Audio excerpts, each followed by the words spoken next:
Hello बच्चों, स्वागत है आप सभी का।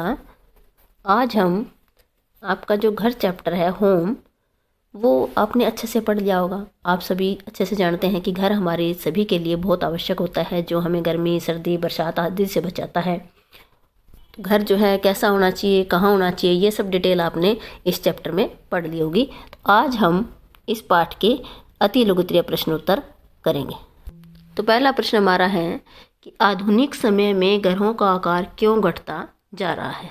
आधुनिक समय मतलब आज का समय है, इसमें जो घरों का आकार क्यों घटता जा रहा है, कि घर जो है बड़े होने के बजाय छोटे होते जा रहे हैं। क्यों? क्योंकि आधुनिक समय में जनसंख्या वृद्धि और औद्योगिकरण के कारण घरों की जो है मांग में वृद्धि होने से ज़मीन क्या है, महंगी हो गई है। इसलिए बड़े घर अधिक महंगे होते हैं, जिनके फलस्वरूप घरों का आकार जो है घटता जा रहा है। अगर हम बड़े घर लेंगे तो वो बहुत महंगे पड़ते हैं, इसलिए हम आजकल जो है घरों का आकार घटता जा रहा है। दूसरा प्रश्न है कि सार्वजनिक सुविधाओं में कौन कौन सी सुविधाओं को शामिल किया जाता है। सार्वजनिक सुविधाएं कौन सी होती है? स्कूल है, बाजार है, डाकखाना है, bank, hospital, bus stand, railway station, park आदि क्या है, ये सार्वजनिक सुविधाएं कहा जाता है इनको। नेक्स्ट है, प्रत्येक व्यक्ति के लिए घर आवश्यक है, क्यों?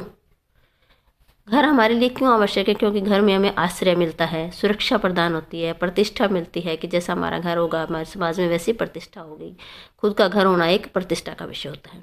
सुख सुविधा देता है घर, तथा हमारी उन्नति में सहायक होता है। इसलिए प्रत्येक व्यक्ति के लिए क्या होता है, घर आवश्यक होता है। नेक्स्ट है, घर के निर्माण के लिए किस प्रकार की भूमि जो है उपयुक्त रहती है, मतलब सही रहती है। कि जब हम घर बनाते हैं तो ये देखते हैं कि कौन सी कैसी भूमि होनी चाहिए।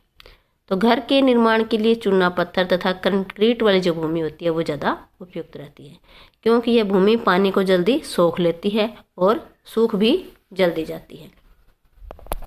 अगला प्रश्न है कि नमी वाली भूमि को मकान बनाने योग्य कैसे बनाया जा सकता है। जो नमी वाली भूमि होती है उसको मकान बनाते समय क्या है कि नींव में कंक्रीट, चूने के पत्थर की घनी परत बिछा देनी चाहिए।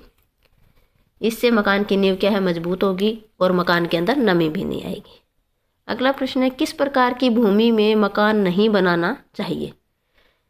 चिकनी भूमि में मकान नहीं बनाना चाहिए, क्योंकि इस भूमि की जो मिट्टी होती है पानी को सोखती नहीं है, जिससे क्या होता है, मकान के अंदर सीलन आ जाती है और नमी के कारण घर के अंदर कीड़े मकोड़े, कीटाणु और सीलन की जो है समस्या रहती है। उससे स्मेल भी रहती है घर में और सामान भी खराब हो जाता है। नेक्स्ट है, रसोई घर कैसा होना चाहिए। रसोई घर न तो अधिक बड़ा और न अधिक छोटा हो। उसमें बर्तन रखने के लिए स्टैंड तथा बर्तन साफ करने के लिए जो है सिंक होनी चाहिए। इसके अतिरिक्त रसोई घर की जो स्लैब है न अधिक ऊंची होनी चाहिए और न अधिक नीची होनी चाहिए। अगला प्रश्न है कि कमरे की दीवारों व छत का रंग किस प्रकार का होना चाहिए। कमरे की दीवारों और छतों का रंग हल्का होना चाहिए, सौम्य होना चाहिए और शांत होना चाहिए। क्योंकि अगर जो छत का रंग आपने देखा होगा कि हमेशा क्या है, सफ़ेद ही छत ज़्यादा रखते हैं, वो जो है हमें हल्केपन का और शांति का जो है संदेश देती है। अगर छत जो है मतलब किसी डार्क कलर की होगी तो वो एक हमारे सिर पे बर्डन सा महसूस होता है उससे। इसलिए छत हमेशा हल्के रंगों में होनी चाहिए, सौम्य, जो कलर सौम्य हो, शांत हो। अगला प्रश्न है कि घर में कौन कौन से कमरे बनाए जाते हैं। घर में बैठक, शयन कक्ष, रसोई घर, स्नान घर, भोजन कक्ष, टॉयलेट, स्टोर आदि कमरे बनाए जाते हैं। और ये कमरे जो हैं हर घर के जो है मतलब ये तो होते ही होते हैं मेन। तो कोई घर बड़ा है कोई छोटा है तो उसमें क्या है कि शयन कक्ष जैसे बेडरूम है वो 2 हो सकते हैं, 3 हो सकते हैं। 10वां प्रश्न हमारा है कि खाना खाने की देसी शैली में किस प्रकार भोजन किया जाता है। खाना खाने की देसी शैली में कैसे किया जाता है। ज़मीन पर आसन बिछाया जाता है, आसन पर पालथी लगाकर सामने चौकी पर खाना परोसा जाता है, मतलब नीचे बैठकर आलथी पलाथी लगाकर और ज़मीन पर आसन बिछाकर खाना खाया जाता है। नेक्स्ट है, खाना खाने की विदेशी शैली में भोजन किस प्रकार परोसा जाता है। विदेशी शैली के अंतर्गत खाने की जो है मेज पर सभी व्यंजन रख दिए जाते हैं और खाने वाला जो है व्यक्ति मेज के सामने कुर्सी पर बैठकर खाना खाता है। नेक्स्ट है, मकान के आसपास का वातावरण कैसा होना चाहिए।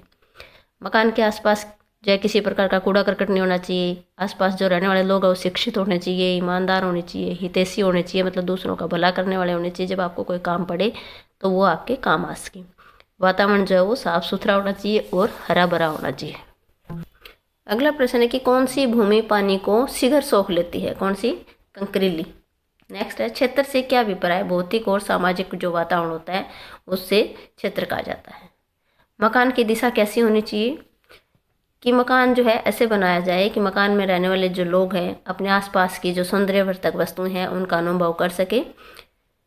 नेक्स्ट है, सफाई की सुविधाओं का क्या अर्थ है? उन तत्वों को रोकना जो परिवार के सदस्यों के स्वास्थ्य पर दुष्प्रभाव डालते हैं।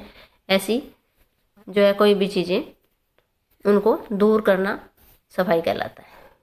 जैसे घर में कोई कूड़ा करकट है, कोई गंदी चीज़ें हैं, तो वो जो हमारे स्वास्थ्य को दुष्प्रभाव डालती हैं उन चीज़ों को रोकना।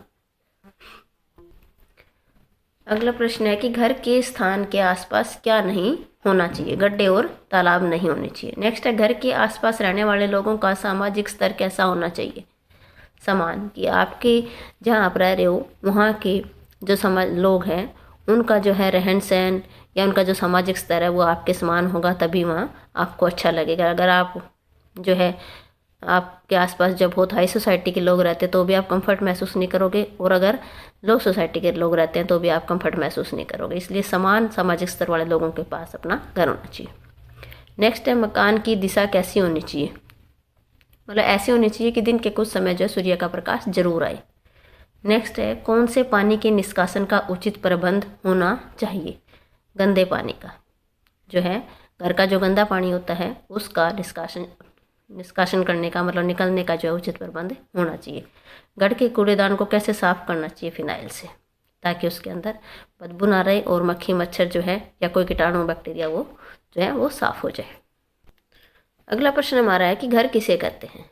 तो घर क्या होता है? वह स्थान जहाँ परिवार रहता है तथा पारिवारिक जीवन का आनंद उठाता है। घर में रहकर ही व्यक्ति जो है अपने आप को सुरक्षित महसूस करता है। अपने जीवन की जो मूलभूत आवश्यकताएं होती है जैसे भोजन, वस्त्र और संरक्षण, धूप, गर्मी, सर्दी आदि से जो बचाव की पूर्ति जो है हमारा घर करता है। नेक्स्ट है, गृहिणी को सज्जा में काम आने वाले कला के तत्वों का ज्ञान होना क्यों आवश्यक है? क्यों आवश्यक है? कि गृहिणी को अगर सज्जा में काम आने वाले जो तत्व है ज्ञान होना आवश्यक है, क्योंकि वह घर की विभिन्न वस्तुओं को आरामदेह और सौंदर्यात्मक ढंग से व्यवस्थित कर सके, उसको जचा सके, ताकि घर सुंदर लगे। अगला प्रश्न है कि रंग का मुख्य स्रोत क्या है? रंगों का प्रयोग किन किन पर निर्भर करता है? तो रंग का मुख्य स्रोत क्या होता है? प्रकाश। रंग का प्रयोग रुचि के अनुसार, व्यक्तित्व मतलब के अनुसार और संस्कृति पर निर्भर करता है। नेक्स्ट है, कला के तत्व कौन कौन से हैं? कला के 6 तत्व होते हैं, जैसे रेखा, आकार, बनावट, रंग, प्रकाश और स्थान। नेक्स्ट है, भारी और हल्के रंग से क्या अभिप्राय है? गहरे रंग भारी होने का आभास देते हैं, जैसे काला, भूरा, लाल, ये जो है अधिक भार का आभास देते हैं ऐसे रंग। जबकि जो हल्के रंग होते हैं जैसे नीला है, गुलाबी है, सफ़ेद है, ये रंग जो है कम भार का आभास देते हैं। अगला प्रश्न, क्या रंगों के प्रयोग से कमरे को छोटा या बड़ा दिखाया जा सकता है? रंगों के प्रयोग से कमरे को छोटा या बड़ा दिखाया जा सकता है। हल्के रंग के प्रयोग से कमरा बड़ा लगता है, जबकि गहरे रंग के प्रयोग करेंगे तो हम कमरा छोटा दिखाई देता है। नेक्स्ट है, रंग के मूल्य एवं रंग की तीव्रता से क्या तात्पर्य है? रंग के मूल्य से तात्पर्य रंग के हल्केपन या गहरेपन से होता है। जैसे हल्का पीला या गहरा पीला जो है। रंग की तीव्रता से तात्पर्य है रंग की चमक, धुंधलेपन से, जैसे चमकीला लाल या धुंधला लाल। अगला प्रश्न हमारा है कि आवास के विभिन्न कक्षों को कितने क्षेत्रों में बांटा गया है? 3 क्षेत्रों में। पहला है एकांत क्षेत्र, जैसे शयन कक्ष है, अध्ययन कक्ष है या बाथरूम है। दूसरा आता है अतिथि क्षेत्र, जिसमें बैठक, भोजन कक्ष या आंगन। तीसरा है कार्य क्षेत्र, जहाँ काम किया जाता है, रसोई घर है, भंडार, चौक का जो है या बरामदा आदि, जहाँ पे काम किया जाता है घर का। नेक्स्ट है, गृह सज्जा में रंग योजना का उपयोग कैसे किया जाता है? गृह सज्जा में विभिन्न रंगों का उपयोग उनकी रंग योजना के आधार पर ही किया जाता है, जिससे उनका एक सौंदर्यात्मक जो है प्रभाव घर के वातावरण एवं पारिवारिक सदस्यों के मानस पटल पर पड़ता है। तो सभी बच्चे इन जो ये आज के 30 प्रश्न हमने किए हैं अति लघुत्तरीय, इनको अपनी कॉपी में नोट करें और याद भी करें। थैंक यू बच्चों, मिलते हैं नेक्स्ट क्लास में। तब तक आप इन प्रश्नों को याद करना और अपनी कॉपी में लिखना।